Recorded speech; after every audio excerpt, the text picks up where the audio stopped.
Good afternoon to you all. Today we are going to discuss part 2 of pharmacovigilance.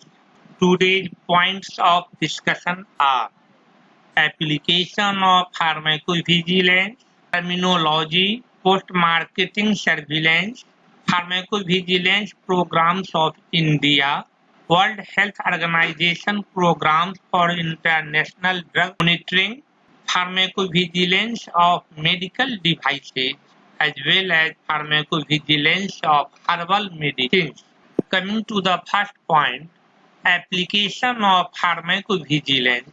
Application of pharmacovigilance in national drug policy, in the regulation of medicines, in clinical practices, and in disease control public health programs. Problems are apparent in situations for the treatment of tropical diseases. Coming to the next point, terminology. First, signal. Reported information on a possible causal relationship which is being unknown or incompletely documented previously. Usually more than one report is required to generate a signal. Before signals are published, they are first clinically assessed by pharmacovigilance experts at Uppsala Monitoring Center, Sweden. There are three types of signals: confirmed signals, causal relationship between the drug and adverse event present; refuted or false signals, second one, no causal relationship; and third one is unconfirmed signals, require further investigation. Other point is triage. It is a process of placing a adverse event report into one of these three categories: non-serious case, serious case, and no case. Coming to the next word to be discussed, that is VG-Flow. It is a web-based individual case safety report system designed for national centers which does not have ICH E2B compatible database. ICH stands for International Conference on Harmonization. VG-Flow is based on ICH E2B. Other examples of ICH: E1 to E2F having clinical safety study, E3 in which clinical study reports are studied, E4 contains dose response study, E5 details of ethnic factors, E6 details of good clinical practice, E7 to E11 about clinical trials of different drugs, E12 clinical evaluation by therapeutic category, and E14 clinical evaluation of drugs, E15 and E16 about pharmacogenomics. Look at this diagram showing VG-Flow reporting system. Look at the top portion where individual case safety reports are uploaded in VG-Flow at AMC after casualty assessing, and from where it is either directly sent to National Coordinating Centers for quality assessment or indirectly through zonal, subzonal, and regional centers of Central Drug Standard Control Organization. After analysis done at the NCC, if the report is found to be invalid, then it is reverted back to the AMC. And if it is found valid or complete after the analysis, then this individual case safety report is sent to World Health Organization Uppsala Monitoring Center at Sweden, which can query from NCC about the sent individual case safety report. Then CDSCO headquarters, Central Drug Standard Control Organization headquarters, which is at New Delhi, received individual case safety report from the NCC, and after analyzing and assessing it, can communicate to the NCC about safety updates. Now coming to the next point, post-marketing surveillance, that is PMS. It is the practice of monitoring the safety of a pharmaceutical drug or medical device after it has been released in the market and is an important part of the science of pharmacovigilance. Since drugs are approved on the basis of clinical trials, which involve relatively a small numbers of people and do not have other medical conditions. Approaches are a spontaneous reporting database, prescription event monitoring, electronic health records, and patient registration. Uses are no fixed duration or patient population. Starts immediately after marketing. Reporting all ADRs helps to detect rare ADRs. PMS post-marketing surveillance consists of three systems: ADR collecting and reporting system, re-examination system, and re-evaluation system. Sources are focus groups, customer surveys, customer complaints and warranty claims, literature reviews, and media. Benefits: improvement of medical device quality, verification of risk analysis, detection of chronic complaints, performance in different user population, customer satisfaction. Needs of post-marketing surveillance: to develop information about drug effects, to find rare adverse events, to assess more patient data. Methods of surveillance are controlled clinical trials, cohort studies, spontaneous recordings, and case control studies. All adverse events occurring in a post-marketing surveillance should be submitted to Uppsala Monitoring Center in the form of fact sheet. Fact sheet should be emailed to vgbase@whoumc.org.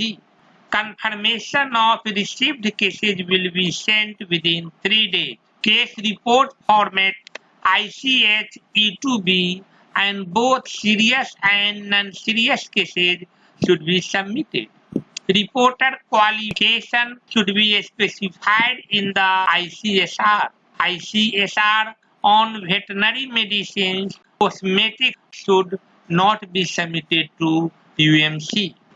Coming to the next point, history of pharmacovigilance in India. In 1986, ADR monitoring system consisting of 12 regional centers, each covering population of 50 million, was proposed for India. In 1989, 6 regional centers, which are Delhi, Mumbai, Kolkata, Pondicherry, Lucknow, and Chandigarh, were set up. In 1997, India joined World Health Organization monitoring program based in Uppsala at Sweden. In 2004, the World Health Organization sponsored and World Bank funded National Pharmacovigilance Program for India was made operational. NPP was to be overseen by National Pharmacovigilance Advisory Committee. In 2009, World Bank funding ended and program was temporarily suspended. In late 2009, workshop was organized by AIIMS, Department of Pharmacology, and CDSCO, and a framework of new program was formulated. In July 2010, recognizing the need for improved ADR monitoring in the country, under the aegis of Health Ministry, a nationwide revised ADR monitoring program was launched and named as Pharmacovigilance Program of India, PVPI. Coming to the next point, Pharmacovigilance Program of India. Introduction. Officially started on 23rd November 2004 at New Delhi. Pharmaceutical industry in India is valued at 90,000 crore and is growing at the rate of 12 to 14% per annum. Total export of pharma products is to the extent of 40,000 crore. India is now being recognized as the global pharmacy of generic drugs. India is also emerging rapidly as a hub of global clinical trials and destination for drug discovery and development. In a vast country like India, with a population of over 1.2 billion, with vast ethnic variability, different disease prevalence patterns, practice of different systems of medicine, different ACS, it is important to have robust pharmacovigilance and drug safety monitoring programs. Pharmacovigilance programs of India is under control of CDSCO, Central Drug Standard Control Organization, Directorate General of Health Services, Indian Pharmacopoeia Commission at Ghaziabad. The program is conducted by NCC. Pharmacovigilance programs of India will be administered and monitored by the following committees: a steering committee, a strategic advisory committee, and technical support is given by signal review panel, code training panel, and quality review panel. Coming to the steering committee, Drug Controller General of India is the chairman, and members of the steering committee are Scientific Director, Indian Pharmacopoeia Commission at Ghaziabad, Head of Department of Pharmacology, AIIMS, Nominee of Director General, ICMR, Assistant Director General as Representative of Directorate General Health Services, Under Secretary as representative of the Ministry of Health and Family Welfare, nominee of Vice Chancellor of Medical Pharmacy University, nominee of the Medical Council of India, nominee of the Pharmacy Council of India. Pharmacovigilance programs of India is a three-layered structure consisting of peripheral, regional, and zonal centers. Risk management. Risk management are ensure availability and management of funds, conduct frequent training and awareness, detect and respond to underreporting of ADRS, quality review of field ADR for proper supervision of the centers, feedback to the healthcare professionals. Look at this flow chart showing description of structural and functional details of National Coordinating Center of Pharmacovigilance Program of India with different associated organizations with their functions.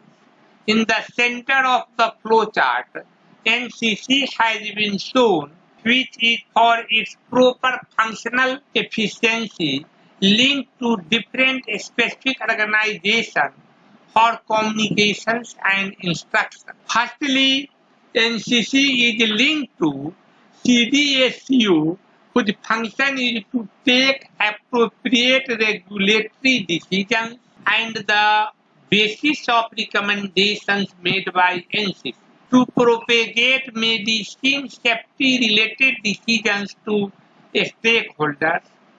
Third function is to provide administrative support to run pharmacovigilance programs of India. Secondly, NCC is linked to AEFI, that is Adverse Event Following Immunization, and ITSU, that is Immunization Technical Support Unit of Ministry of Health and Family Welfare of India, and its function is to ensure the safety of vaccines. Thirdly, NCC is linked to NIB, means National Institute of Biologics, linked to Ministry of Health and Family Welfare of India at Noida, and its function is to trace adverse reactions and incidences association with blood and blood products. Fourthly, it is linked to Uppsala Monitoring Center at Sweden, and its function is to participate in international drug monitoring program and contributing in global safety database. Fifth, it is linked to ADRS monitoring centers, that is AMC, and its function is monitoring and reporting ADRS. Sixth, it is linked to World Health Organization India office, and its function is to organize training programs for stakeholders such as patients, healthcare providers, pharmaceutical industry, etc. Seventh, it is linked to National Health Program, and whose function is to monitor safety of medicines used in the program, to promote and establish cohort event monitoring and target spontaneous reporting in India. Eighth point is NCC is linked to Ministry of Health and Family Welfare, Government of India, and its function is Pharmacovigilance Program of India, launched under Ministry of Health and Family Welfare, Government of India, and provide financial support to run the program effectively. Look at this flow chart showing pharmacovigilance workload. Data collection of individual case safety report is the first step. Second step is data entry in database. Third step is case processing at AMC. In fourth step, casualty assessment is done by review panel of NCC. Fifth step is signal detection. Sixth step is to aggregate the report to prepare PSUR. Then PSUR is sent to regulatory authorities of CDSCO. Then CDSCO sends reports to World Health Organization Uppsala Monitoring Center at Sweden. NCC can also directly send the report to UMC Sweden. And lastly, regulatory authorities of CDSCO and UMC both take appropriate action to minimize, prevent, and to manage the ADRS. Look at this diagram showing program communications from or in between ADR monitoring centers at the AMC level to National Coordinating Centers of Pharmacovigilance Program of India at Ghaziabad, UP. And from NCC communications goes to CDSCO and World Health Organization Uppsala Monitoring Center at Sweden. And from CDSCO, that is Central Drug Standard Control Organization, instructions and informations are communicated to stakeholders. Look at the bottom of the diagram where ADR monitoring centers has been shown distributed throughout the India with communications to CDSCO zonal and sub-zonal offices divided into north, south, east and west zones. North zones had 2 offices situated at Ghaziabad and Chandigarh. South zones have offices at Chennai, Hyderabad and Bangalore, while East Zonal Office of CDSCO is at Calcutta, and West Zonal offices are at Mumbai and Ahmedabad. ADR monitoring center sends reports to these zonal and sub-zonal offices and also get instructions from them. AMC communicates reports to NCC through signal review panel, code training panel, and quality review panel, where analysis of the report is done. And then this is sent by these panels to a strategic advisory committee. A strategic advisory committee sends reports to the steering committee, and then NCC sends this report to CDSCO headquarters at New Delhi and also to World Health Organization Uppsala Monitoring Center at Sweden. CDSCO also received report of immunization program from professional bodies like OPPI, IDMA, etc., as well as it received ADR reports from pharmaceutical industry directly. In the last, Central Drug Standard Control Organization sends instructions and information to stakeholders as mentioned earlier. Coming to the monitoring and evaluation. Process indicators, number of ADR monitoring centers participating, number of personnel trained in a year, funds budgeted and spent, outcome indicators, number of ADR reports received in year, number of ADR reports processed in year, number of ADR reports submitted to VGFlow, impact indicators, number of signals generated and confirmed, number of safety-related alerts issued by CDSCO. Now coming to the next point, World Health Organization Program for International Drug Monitoring. Introduction.